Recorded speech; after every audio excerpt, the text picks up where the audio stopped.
The Roman Empire, a civilization built from conflict and warfare in 27 BC, reflected the transition of a republic to an empire.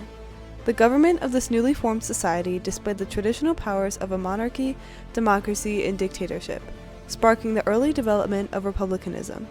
Its influence expanded to cover almost the entire Mediterranean Sea, while also spanning across the continents Europe, Africa, and Asia. The Aztec Empire was established in 1427 after gaining control of provinces around modern-day Mexico. The dominion was built off of agricultural and scientific advancements led heavily by the influx of wealth.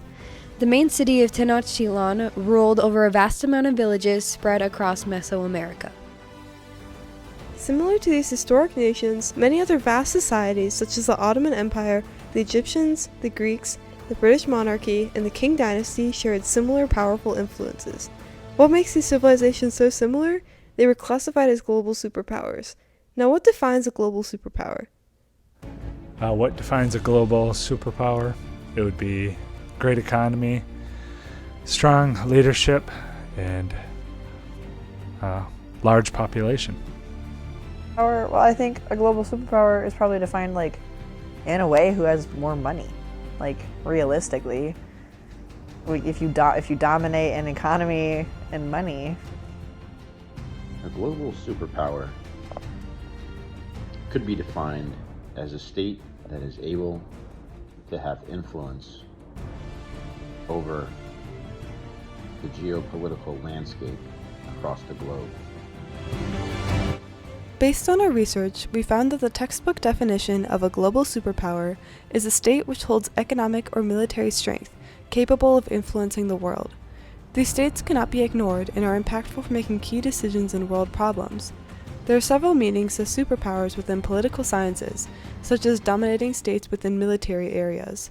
For the purpose of this video, we will be discussing the superpowers of the United States as a nation and the costs that are associated with its influence.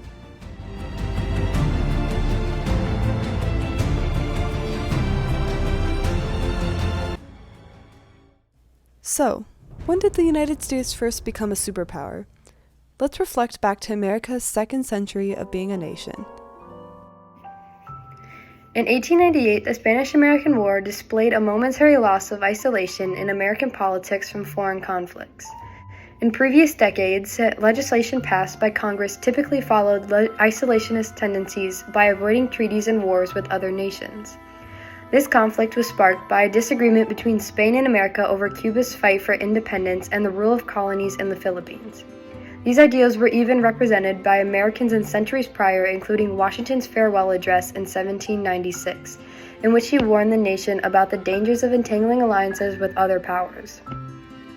The establishment of trading posts within these colonies would expand the nation's economy further overseas, allowing passageways to trade with otherwise hard-to-reach areas.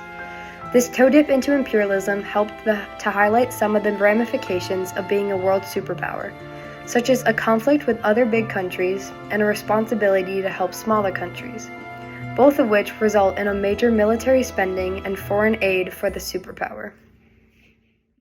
Another factor that influenced America to gain power across the globe is the same factor that created the nation: immigration.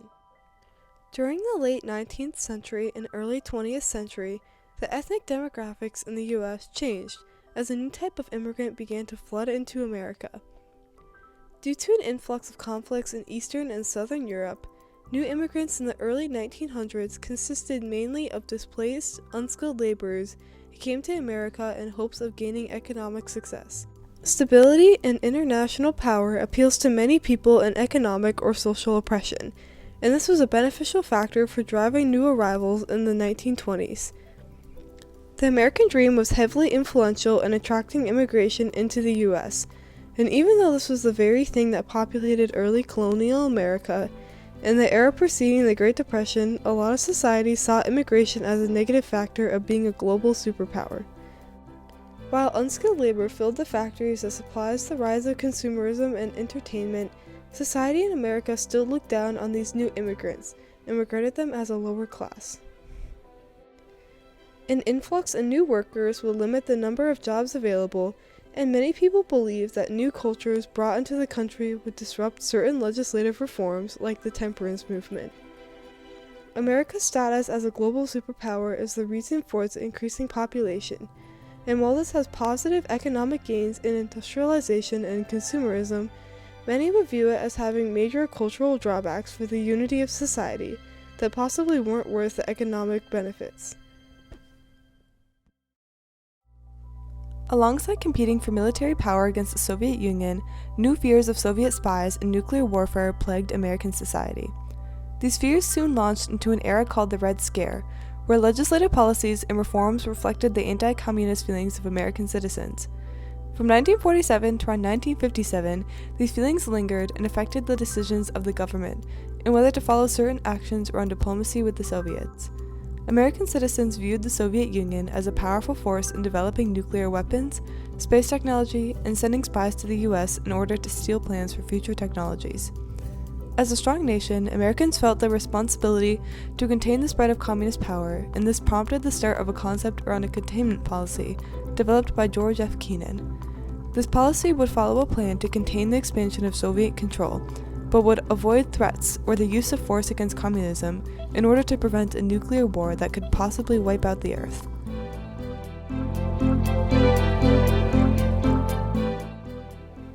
America's international status as a global superpower put pressure on the US government to protect smaller nations from falling into communist control, and pressured scientists in America to compete to be at the top of the world stage in technological advancements. This competition increased the percentage of funds dedicated towards military projects in the US, and limited spending available for internal improvements and other reforms that some of the public wished to see carried out. Thus, the competition between America and the Soviet Union as global superpowers was a huge contributing factor for shifting the focus of spending towards foreign intervention, and took away some possibilities for major internal advancements during the period after World War II. How has foreign influenced our technological advances?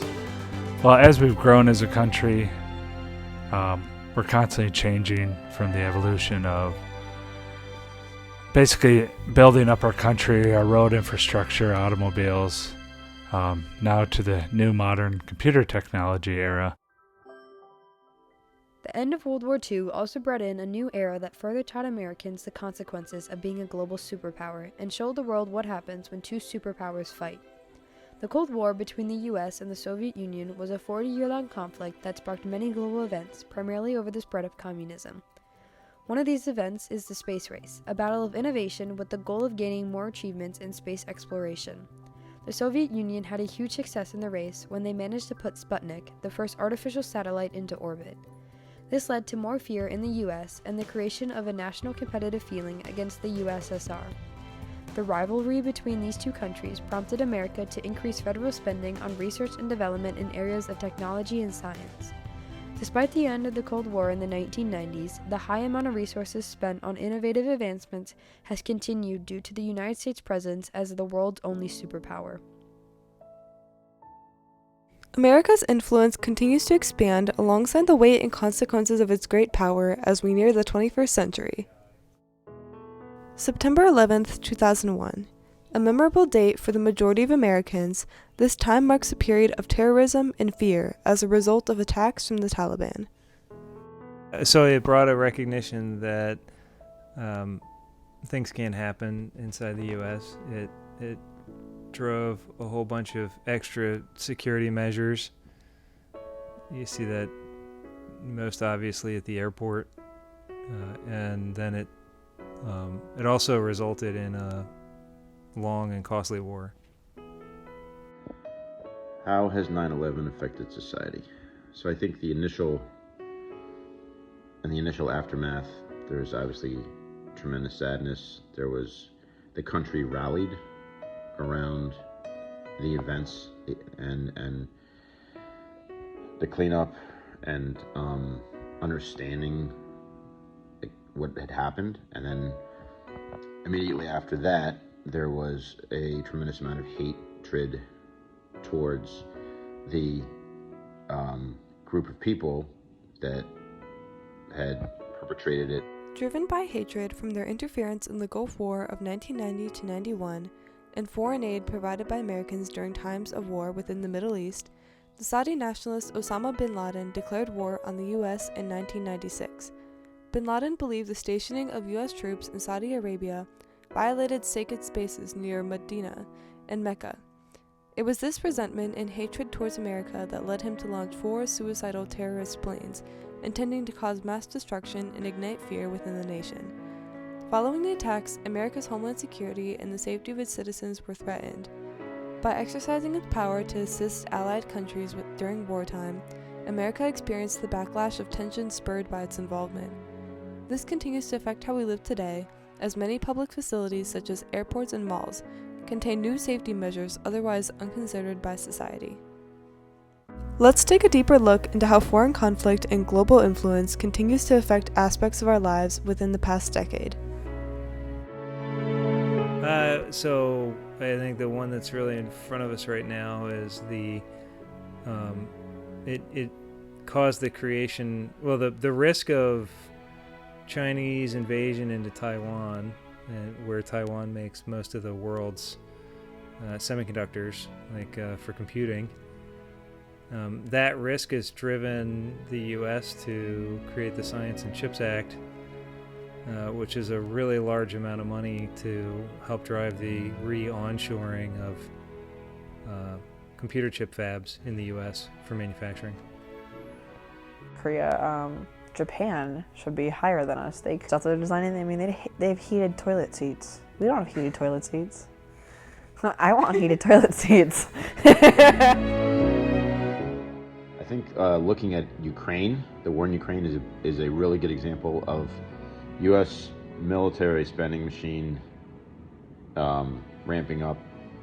We're sending equipment, we're sending money overseas. It's increasing the national debt. Future generations are going to pay for that, right? But we're doing it because we want to, again, exert our influence, protect an ally, and do what we think is right. Throughout America's history as an empire and influential nation across the globe, a series of economic goals, social reforms, and political agendas changed the very foundation of America by having some disadvantages. Debates over whether to leave isolation and become an influential nation on the international stage divided the U.S. and brought into question the real benefits of continued imperialism in foreign territories. The appeal of a stable economy and success in social life attracted immigrants who were beneficial to the rise in consumerism, yet the diversification in ethnic groups caused social tensions and created stricter economic and social classes. Americans' intimidating advantage in military sparked conflicts in World War II that eventually led to more warfare after the events of Pearl Harbor. The competition with the Soviet Union as a global superpower caused great technological advancements, yet it decreased the amount of funding available for internal improvements in advancing American society. As a superpower, America had a sense of responsibility to protect smaller nations, and it caused debates over where the focus of American advancements should be, and whether the economic losses were worth the political gains. The larger threat of America to enemy nations increased terrorism and fear among countries that opposed American ideals, and the U.S. involvement in foreign wars caused further tension that could have been avoided with isolation. Despite the cost of being a global superpower, America has furthered its financial stability and influence in the world, which has brought peace and prosperity to its citizens. But still, is it worth it?